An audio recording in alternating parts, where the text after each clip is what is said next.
You're listening to The Martin Houston Show on Tide 100.9 in Tuscaloosa. It's 26-8, and the Broncos beat the Panthers 28-14.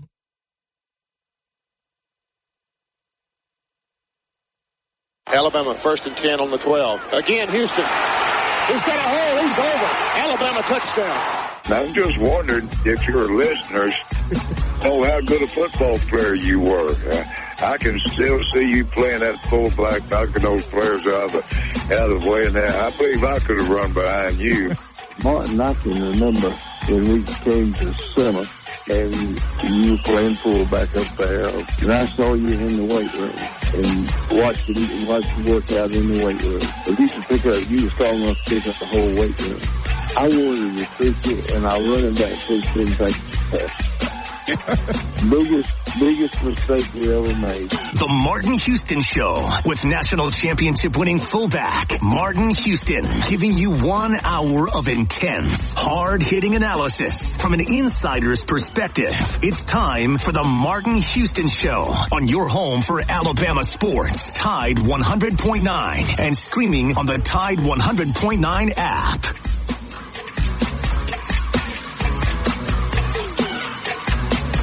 Good morning. Welcome into the Martin Houston Show with Martin and Xavier, powered by Fox Eye Care.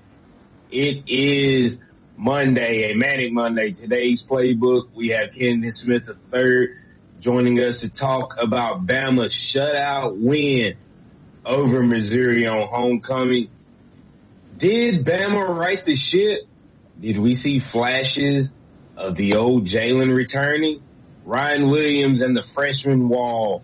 The good, the bad, the ugly plays of the game. Hey, it's a bye week. We've got LSU coming up, SEC, and more. All right. Welcome back into another edition. Thanks to Xavier and Kenneth, and we're going to get back-to-back days with Kenneth and Smith III as he'll join us today. And we have 2 weeks to get ready for LSU, so we won't get into the LSU Tigers too much, except for to talk about the condition possibly of the SEC. A lot of people thought that going to the 12-team playoff would hurt the regular season. It's actually had the opposite. Now Alabama is in their back-to-back play-in game. Technically, their opponent, they probably put Missouri out of the playoff. Most likely the loser of the LSU Alabama game is out.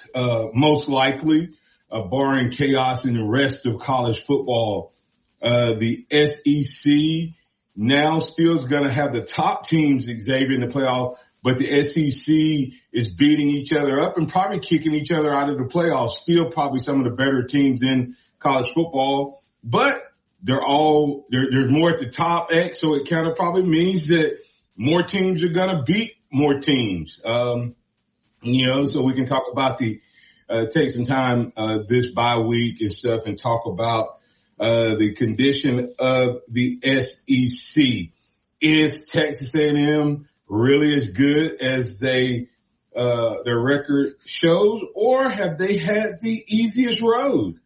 And could they stumble down the stretch, or are they in the driver's seat to be one half of the SEC championship game? So we'll have all those conversations, plus what Xavier mentioned that we'll talk about this week regarding Alabama and their big victory over Mizzou. Yeah, it was a depleted Mizzou game, but it was Alabama's most complete game.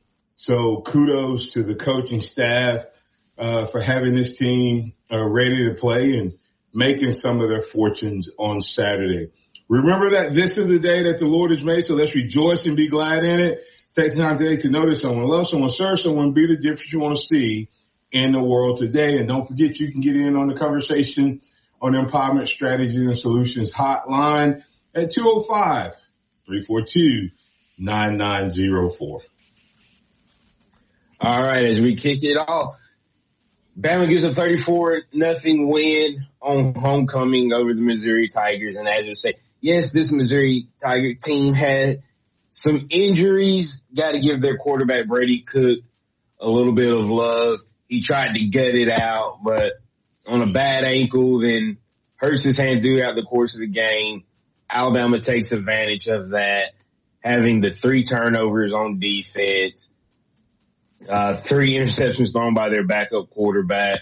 But Bama got the win, and they got it convincingly. Offense came out a little sluggish, little rough, but things started to happen towards the end of that first half that gave me a little bit of confidence that this team and then throughout the second half, that this team is figuring out getting back to what Alabama does well. No, you didn't get to watch the first half of the game, but the second half, what were some of your thoughts seeing things get rolling? Well, as X said, I may have to take this approach, X. I may just have to not watch the first half and maybe where's the good luck?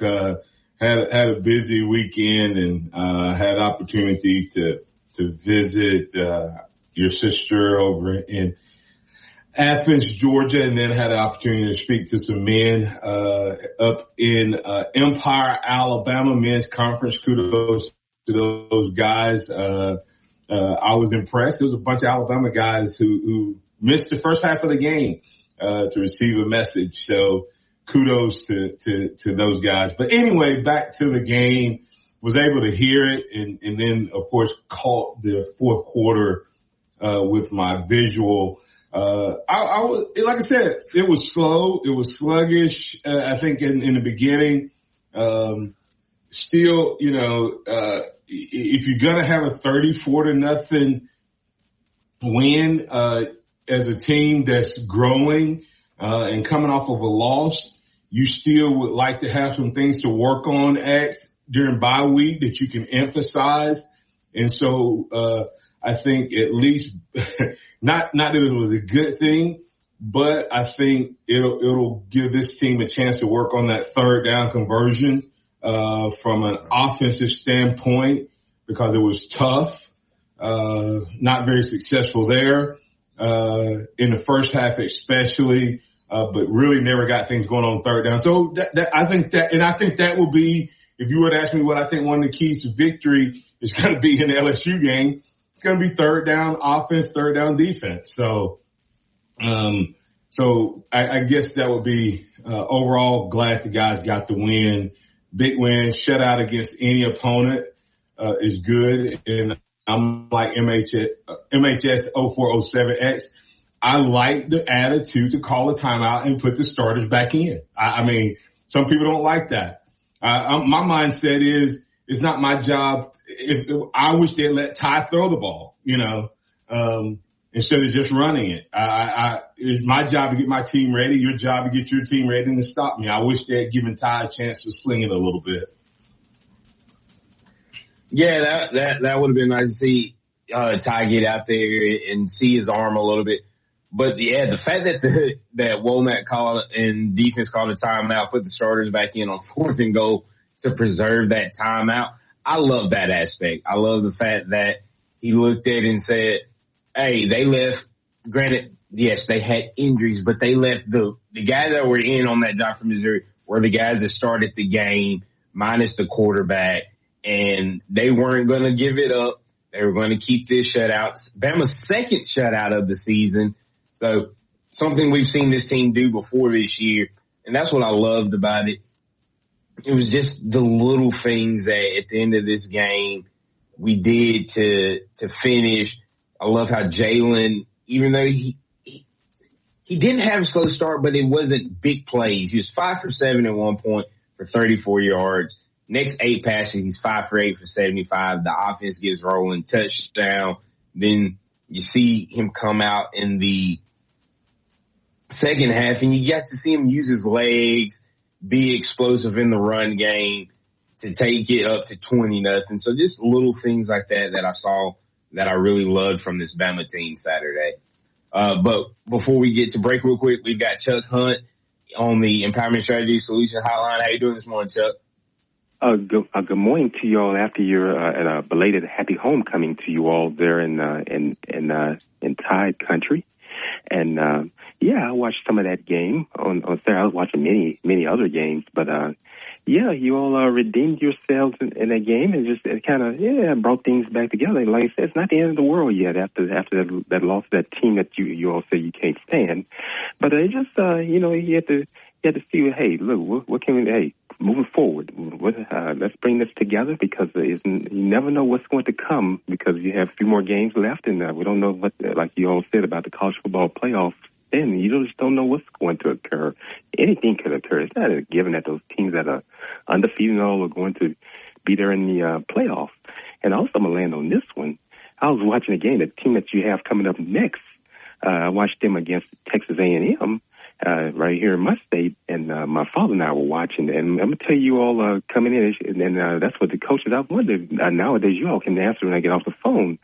Are coaches going out here recruiting, like the kickers and punters and all, because I saw LSU's kicker miss all those kicks, and then the holder, my father talked about that. The holder looking in the opposite direction, that ball hit him. Oh gosh, Brian Kelly let him have it on the side of the roof. My father and I were talking about that. I said, Dad, you know what? I said, I look at these schools. I say, on these teams, they have, with kicking. I said, yeah, soccer teams and all. I said, they need to go ahead and look at. I even told you your former Tide, a guy from my area, Kenny Bell. I remember years back that was when y'all won that national championship in the 2017 season. When you all missed it, it was sent it to overtime. That's how Tour and Devontae Smith and all these others, those freshmen, saved you all in the national championship against Georgia. And I told Kenny, I said, you know what? Why are you picking him at Grambling? I said, I'm telling you, Grambling can loan you all some kickers. I said, you don't have no excuse on the capstone. He fell out laughing. Yeah, the kicker is sort of like the fullback in the old days, Chuck. They don't notice the called on until they make a mistake. So, and LSU left way too many points on the field. Sure did. I was watching the Chicago-Washington game. The Hail Mary. Yeah, but it never should even came to that. They kept getting to a place. Anyway, yeah, coaches are too smart for their own good in some ways, but also their kicker was perfect on the year, I think. I saw that. And they literally said, he has not missed a kick. And he kicked the ground. So, who knows? My father and I talked about that as well. Yeah. Thanks, Joe. We got to get the break, but appreciate that insight, sir. That's Chuck Hunt. Yeah, and the kickers aren't noticed, but our punters kept us in a lot of games, allowing us to stay field position ready. And Graham, he doubled up on field goals Saturday, so kudos to him. He did. Yeah. So kudos to him. I didn't get to see the kicks, but at least we had those two. So and then it's interesting. It's like we haven't kicked field goals, and what's his name is having a career. I don't know if he's missed one yet. I know at one point he was 12 for 12. Reichert at the next level. Yeah, he was 12 for 12, man, and had a game winner. So, but Graham, we're going to need him somewhere else down the stretch, and hopefully his confidence is back. His leg's not as strong as I thought it was, but we just need his accuracy when we go out there and run him out there. So we'll be back on the other side to keep the conversation rolling right here on the Martin Houston Show with Martin and Xavier, powered by Box Eye Care. Tide 100.9 traffic. Tuscaloosa traffic now from the Townsend Nissan Traffic Center. Well, a very good Monday morning to you, getting off to a nice and quiet start as we are dealing with pretty much zero delays in the area, or at least right now we are. Got your normal stoplight intersection here on McFarland westbound onto 43. That's not a big to-do. And we're also moving on your home for Alabama basketball.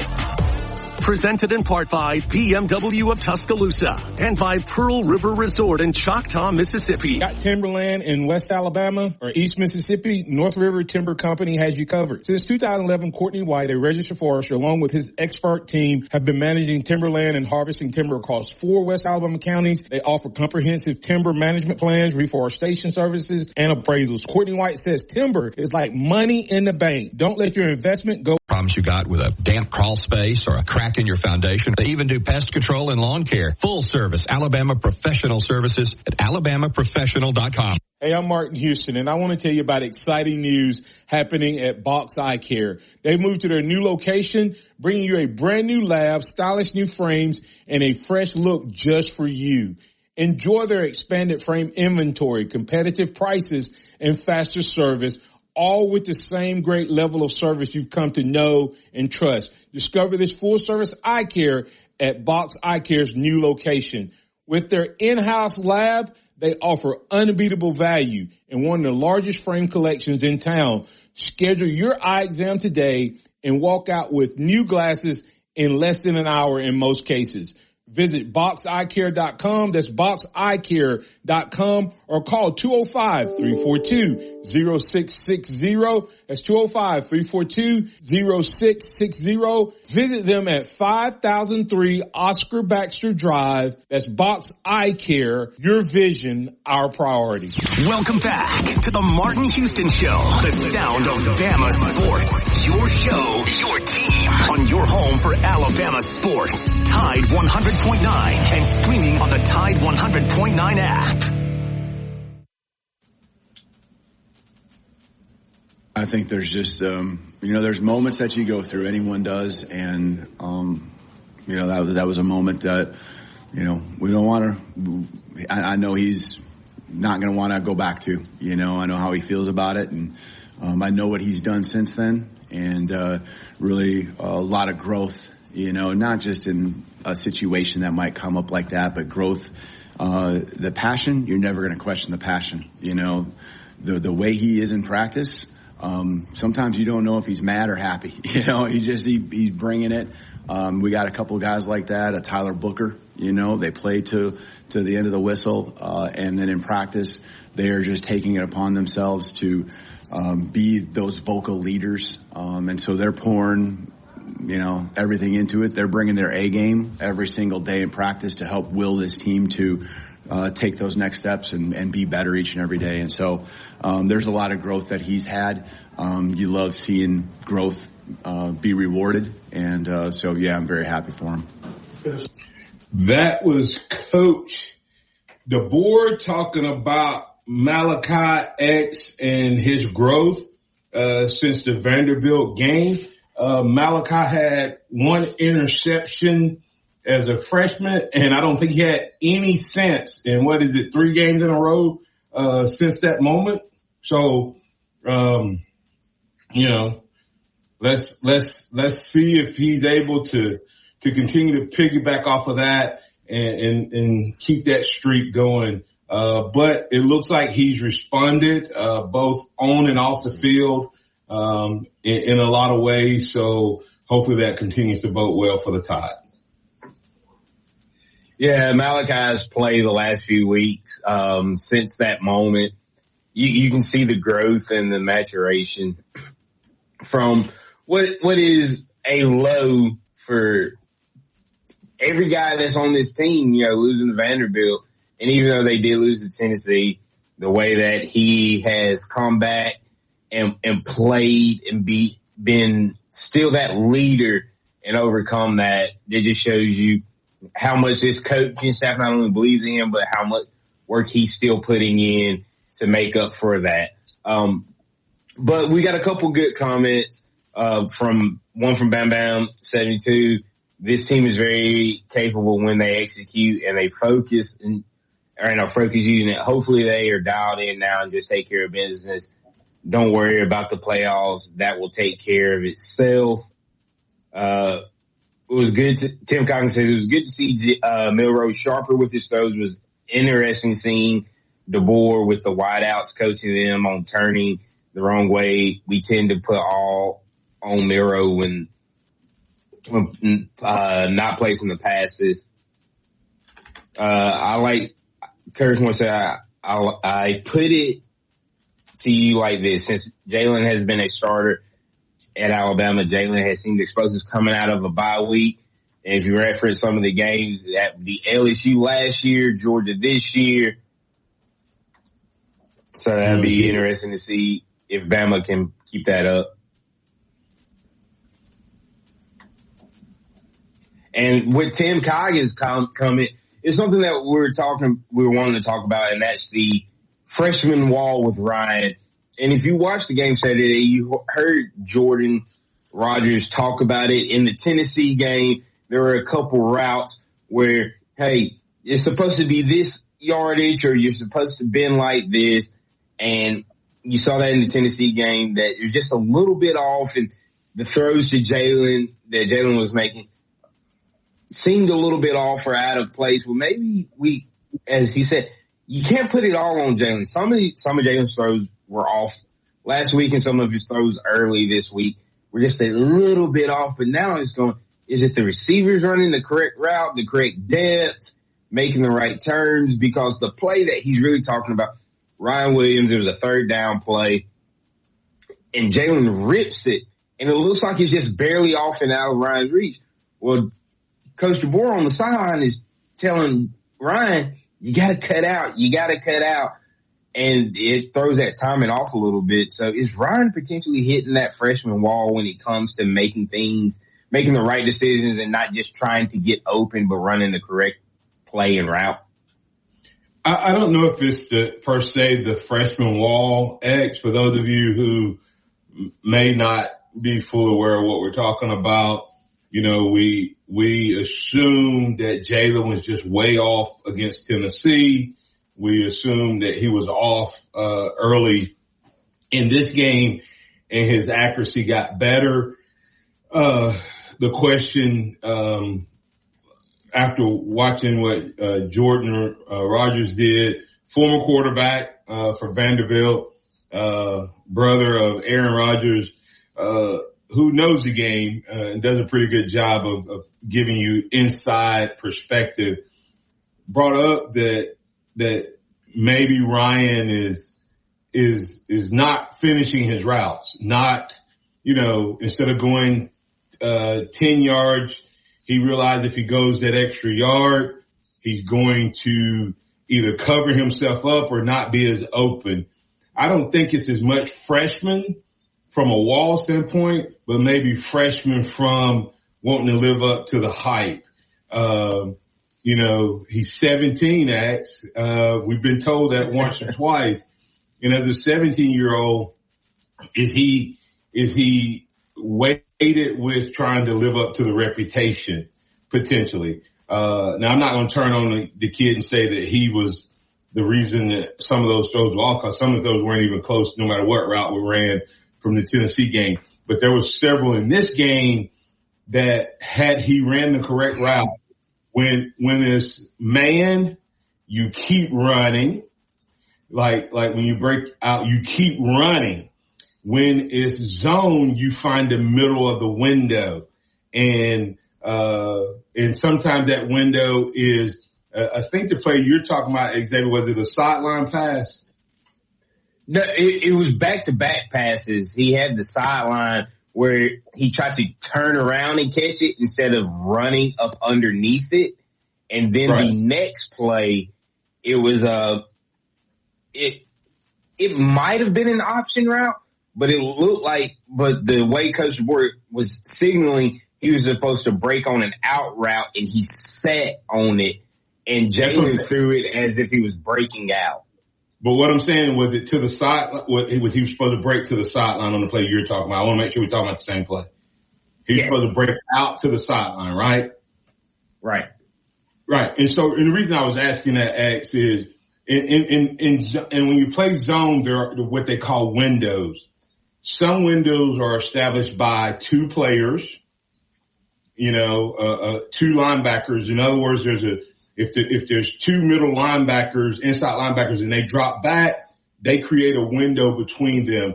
And the route is to set up in the middle of those guys. You don't want to be too close to the guy on your right or your left. And then if you go to the sideline, there's going to be a cornerback who has a window between the linebacker or maybe a safety linebacker and them. And then there's this window that's to the sideline and that player. And that sideline becomes that other outside part of the window. And you have to turn and run out to get away from that defender. And even if you think you're going to go to the sideline, you still have to get away a little bit from that defender.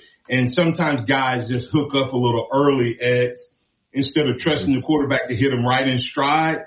They try to give themselves room to the sideline. And if the quarterback doesn't know they're going to do that, then the quarterback throws it. And the play you're talking about, if Ryan just, instead of curling, if he rolls out of the route towards the sideline, it probably hits him in stride and he still has plenty of time to get his feet down before he goes out of bounds.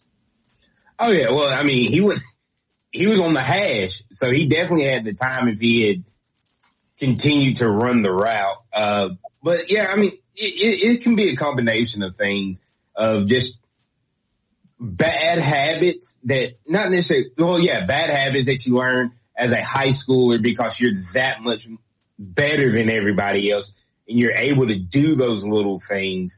But at this level, you have to do it the correct way. Otherwise, things just don't flow. Flow properly. Here's the other part I would add to that, X. Remember how much we talked about Ryan being targeted?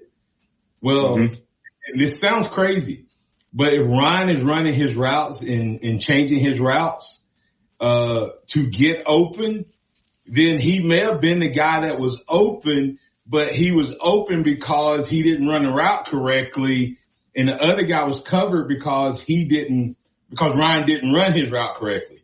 That makes sense. Right. I know that sounds crazy. I'm not saying that's why he was targeted that many times, but that could have been a couple times where he was supposed to pull his guy out of the window or out of the area, and because he curled up or he didn't run to the sideline, then the guy that was supposed to trail him, it's just like a pick route or a crossing route, or what they a slant and go route where you pull a guy deep on the slant and the guy in the flat is open, or vice versa.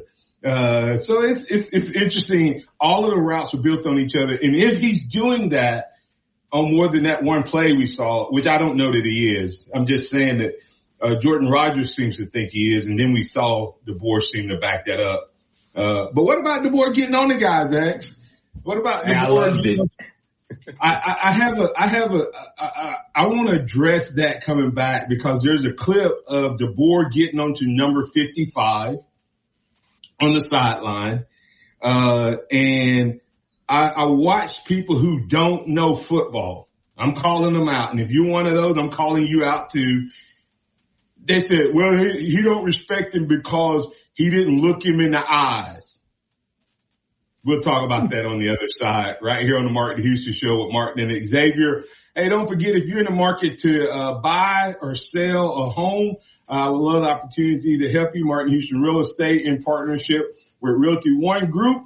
I should say, the home of the $2,500 move bonus. That's right. If you are, let me help you find your home, I'll give you $2,500 to help you move. First 5 clients getting that. So come on over.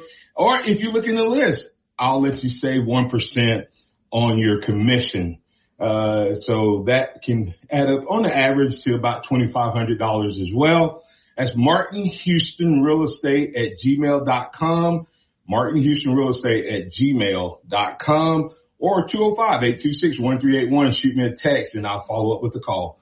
We'll be back on the other side. Tide 100.9 traffic. Tuscaloosa traffic now from the Townsend Nissan Traffic Center. Well, a very good Monday morning to you, getting off to a nice and quiet start as we are dealing with pretty much zero delays in the area, or at least right now we are. Got your normal stoplight intersection here on McFarland westbound onto 43. That's not a big to-do. And we're also moving, which makes it easier for you to hire them. Visit Indeed.com/credit and get $75 towards your first sponsored job. Terms and conditions apply. Dixie Battery Supply takes care of all of your battery needs. Find the commercial batteries you're after and never feel powerless again. Come check out our Northport and Tuscaloosa locations or call us at 205-758-9190. And once again, power up all your devices by using Dixie Battery Supply, DixieBatterySupply.com. They offer and over 60 pre-owned vehicles. Remember, we'll buy your car even if you don't do business with us. 3200 Skyland Boulevard, East Tuscaloosa. Online at MercedesofTuscaloosa.com. Visit the pharmacy at Midtown. That's the pharmacy at Midtown.com. TJ and his team are looking for the opportunity to provide you with great services, including compounding, home delivery, and a whole lot more. If you're looking for a great pharmacy that'll take care of all of your needs, including wellness classes, including health and more, that's the pharmacy at Midtown. Call them at 205-579-9933. If you're looking for a great pharmacy, you need to try the pharmacy at Midtown. That's the pharmacy at Midtown, pharmacy at Midtown.com. Tide 100.9 Tuscaloosa weather. The sky partly to mostly sunny today. The high for this afternoon around 80. Tonight mostly fair with the low at 57. The long dry spell continues tomorrow and Wednesday. Partially sunny both days. Highs between 79 and 82. I'm James Spann on the ABC 3340 Weather Center on Tide 100.9. It's 64 degrees in Tuscaloosa. It's time for the Martin Houston Show.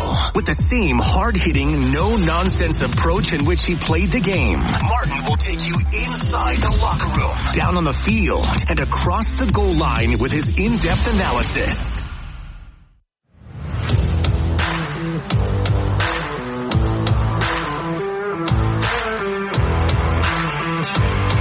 Welcome back into the Martin Houston Show with Martin and Xavier on Tide 100.9, 1230 AM WTBC. I want to thank all of you for your great support. And, hey, don't forget, you can get your officially licensed gear, Martin Houston licensed gear, as well as the Legacy Collection by Martin Houston. All you need to do is go to athletesthread.com collections. Make sure you add the S, Martin-Houston. So that's athletesthread.com/collections/Martin-Houston, and get your Bama gear today, whether it be football or go ahead and get your Legacy basketball jersey as well. And if you're watching it on the live stream, all you have to do is click the QR code located in the left corner of the screen.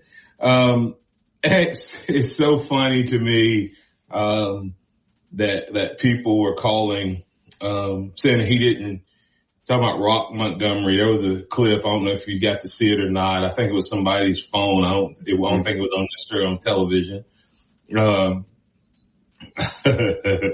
They said because he wasn't looking at him in the face, didn't look him in the eyes. Oh, some of you people out there, not all of you, but some of you, boy, I told the men the other day at my men's conference X, it's amazing the level of expectation we have for these young guys that we don't give.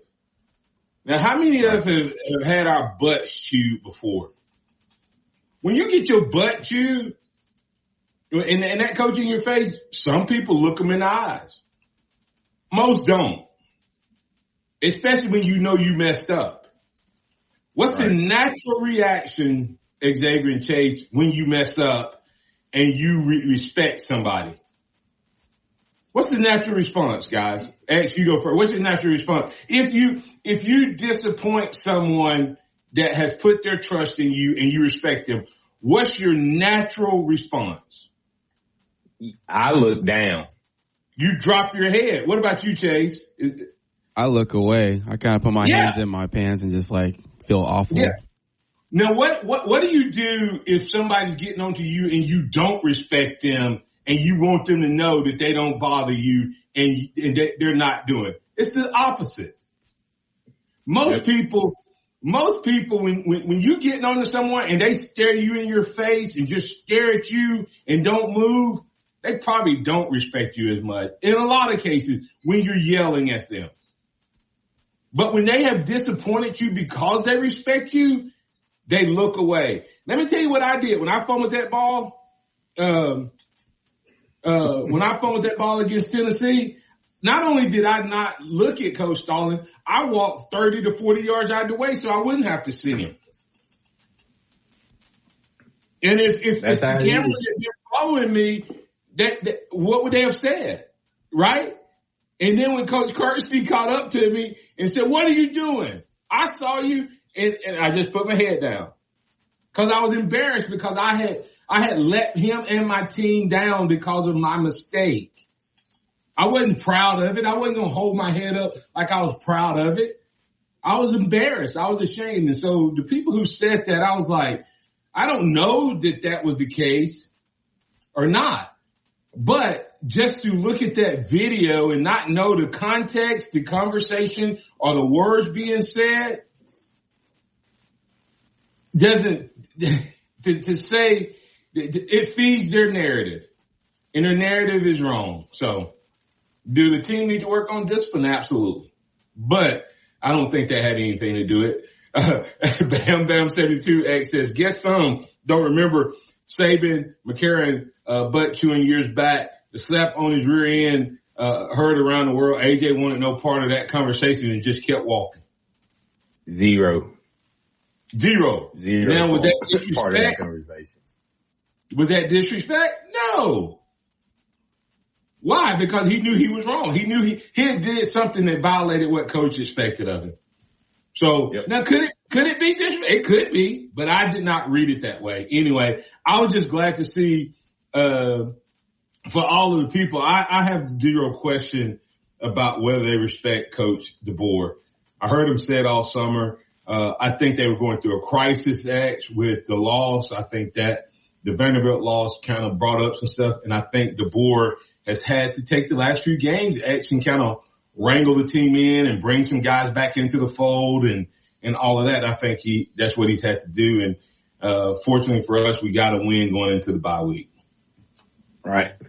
And it's one of those things people are going to read into it what they want to read into it.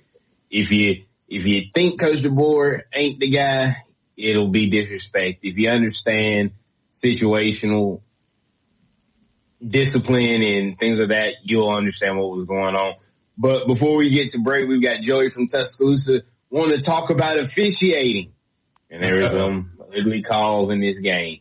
What you got for us, Joe? Good morning, gentlemen. I think the game showed how biased the officials are against Alabama. The best one that I saw was that so-called holding call on the running back. I don't remember if it was Haynes or it was Justice. The other one. We're on that reverse or sweep, and they called him by holding, Jalen, and then they showed the replay. He never held him, and it was barely. But that's a block. His fists were closed. And he didn't twist the guy. That just shows the official just wanted to call. He was waiting to call it. And there were other calls like that. So a lot of these calls going against Bama, a lot of the calls against Bama are biased by the official. Wasn't there one call, X? I was listening, so I didn't see it, where Tyler Booker really just dogged his guy, but they called a holding because he finished him off? Yep. Yes. There's several calls, like Alabama gets no slack on judgment calls. Now, 15 penalties is way too many. Okay. In of the 15, there were some judgment calls. The problem that I've had is the Alabama bonehead calls. What Kendrick did against Tennessee. And then I'm not sure he got called for one this week. Yes. Was that really I want to talk about that one. Huh? I want to talk about that one. He got called for one on a punt. Yeah. which is crazy that they never went back and reviewed why he did it. Him and the other guys that fell on the ball thought that it hit off of the foot of a Missouri player, and the Missouri player's reaction and the way that ball bounced made you think that it hit his foot, and he thought the Missouri guy was running back in to try to get in the scrum for the ball, so he shoulder checks him to keep it, and they never went back and reviewed it. First of all, they tried to say we were going to decline the running into the kicker and just give him that. It was horrible through that sequence. Yeah, I wasn't watching that live or listening on the radio, and the announcers were like, I'm not sure what happened. The announcers literally said, I don't think I've ever seen that happen. They said, I don't know what that was. They said, help me understand what happened. And they never, like you said, went back. And when you go back and look at it, it looks like it clearly hit him because it changed directions as if he turned around and looked. And then he turned around, and there would have been zero reason for him to stop running because he didn't know where the ball was unless it hit him. So that was another one. And so we've sat here. I understand we have crimson colored glasses on, but those three calls could easily have not been called or called differently. And all of a sudden, Alabama has 5 penalties, which I still think cutting your penalties in half is a move in the right direction. We're not going to, I think MHS 0407, we're not going to get out of that 129 for a long time. We're going to be low. I'm not really worried about where we end up ranked because all of those penalties are in the books. I just want to see us get better for the rest of the year. In other words, the next 4 games, we need to have in that 3 to 4 range or something like that. And more importantly, no bonehead mental post-play penalties. That's what we can't have, X. Right. We definitely can't have that. And thanks for the call, Joey. But we're going to get to break. When we come back, we'll wrap up this edition of the Martin Houston Show. We'll continue the conversation.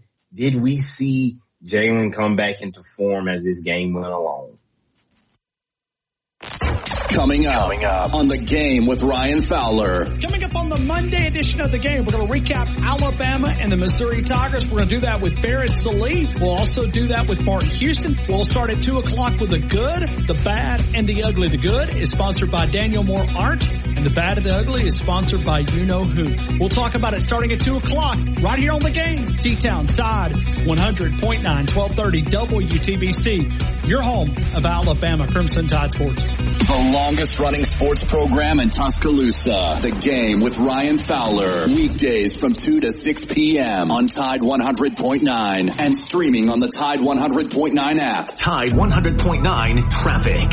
Tuscaloosa traffic now from the Townsend Nissan Traffic Center. It is status quo for your Monday morning. We're moving and grooving. Moving with a purpose on 2059 eastbound between Joe Malisham and McFarland Boulevard. This is long-term road construction, so just be aware. Also, more road work on McFarland east and westbound between Jack Warner Parkway and your home for Alabama basketball. Presented in part by BMW of Tuscaloosa and by Pearl River Resort in Choctaw, Mississippi. Taco Casa, quality, taste, and value under the biggest cactus in town. They've been doing it the right way each and every day for 50 years and counting. If you're looking for a great option for lunch and or dinner, then you need to check out Taco Casa. Taco Casa, and while you're there, don't forget to get a big glass of that sweet tea. Visit them online. You could be feeling these changes within just a couple of days. Text support to 511-511. These statements have not been evaluated by the FDA. This product is not intended to diagnose, treat, cure, or prevent any disease. Tax fees may apply. The sound of Bama sports. Your show, your team. The Martin Houston Show on your home for Alabama sports. Tide 100.9 and streaming on the Tide 100.9 app.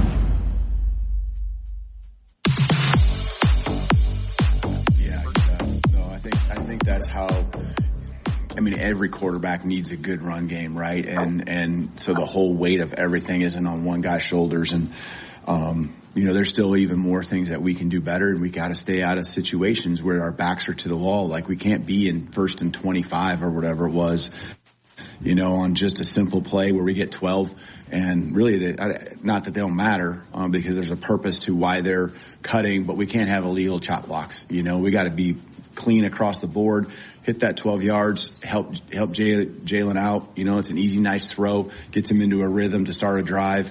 Those are the type of things we got to help him. We can't have someone substituting and a route be run, and it sometimes, he doesn't make the throw that you want or he wants, but then there's other times too, other guys just got to make sure they stay the course and run the route the way it's need to be run. And everything we just got to keep learning from. The things that didn't quite click, it's really close.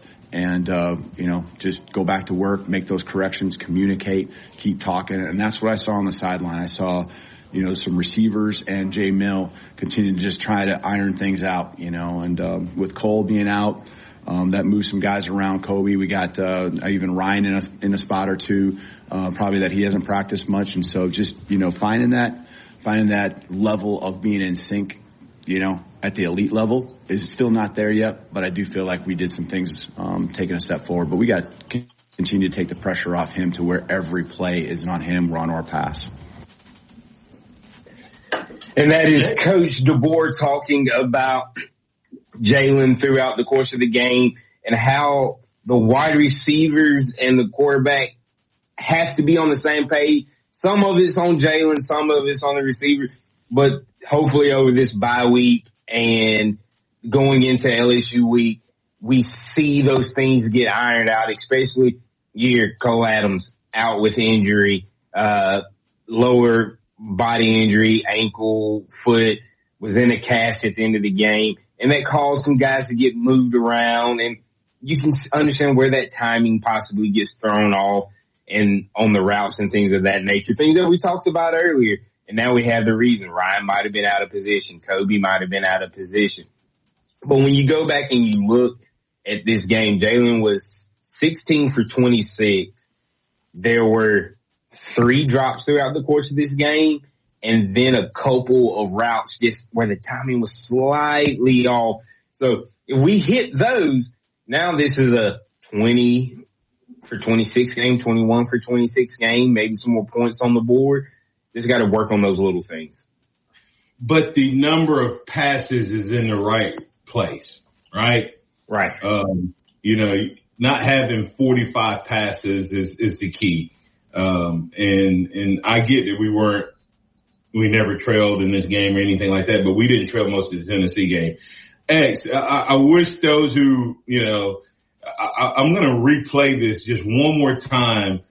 I want you all who are watching the video, to watch DeBoer's hands as he's making the following statement. It won't be in a perfect place of when he starts to do it. But I would describe, guys, when he's talking about the receivers running the routes correctly, he's doing his hand in a curving motion, talking about run your route, get to the top of your route, and then keep going. This is what Coach DeBoer had to say about that. We can't have illegal chop blocks. We got to be clean it's coming. The board, hit that 12 yards, help Jalen out. It's an easy, nice throw, gets him into a rhythm to start a drive. Those are the type of things we got to help him. We can't have someone substitute and a route be run, and it sometimes, he doesn't make the throw that you want or he wants, but then there's other times too, other guys just got to make sure they stay the course and run the route the way it's need to be. Stay the course. And everything we just got to keep learning from. The things that didn't quite click, it's really close. And, just go back to work, make those corrections, communicate, keep talking. And that's what I see. I mean, did you hear all of that he just said, X? Run the right route. And I love it. He didn't let Jalen off the hook. He says Jalen he didn't throw the ball where he wanted to, right? Where he wanted to and all of that. He said, but they keep running those routes and they have to keep communicating. And he later on said that they need to be in sync at the elite level. And they're not there yet. And I think part of that is that the timing and the throws are off a little bit. And maybe like Virgil said, because of that shoulder injury, the ball seems to be floating. At times he seems to drive it, but most of his balls seem to float a little bit, which indicates something is preventing him from following through and driving the ball at.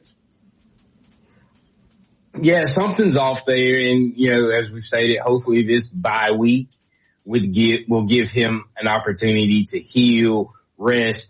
Honestly, I'd have him doing the minimum of what he needs to do this week to give, whether it's a shoulder, a leg. Because even after you looked after his touchdown run where he changed direction, got into the corner end zone, he came up gingerly. He came up softly. Looked like something was bothering him a little bit. So let's get Jalen rested. Let's get these guys back on the right page with the adjustments and formations with players being moved around. Yeah, there's a lot to break down and talk about this week. Normally, Kenneth Smith III joins us on Monday. Had something come up, and he and I communicated. He will join us later on this week, probably Wednesday or Thursday, maybe a Friday edition. We don't know. But hey, we're going to continue to talk about Alabama getting back on the winning tracks. We'll continue to talk about this Team X and what they need to do to right the ship. We'll talk about the SEC as a whole. We'll start the conversation about our LSU next opponent. But most of all, we're going to talk about the Tide and the SEC as a whole. Hey, remember this, trust in the Lord always. Lean not your own understanding. All your ways acknowledge him, and he will direct your path. Roll Tide out there, everybody. Alabama 34, Mizzou 0. Alabama back on the winning track, 6-2. Can they close it out? We sure hope so. We'll keep it going right here on your home for Alabama Sports. This is the Martin Houston Show, powered by Box Eye Care.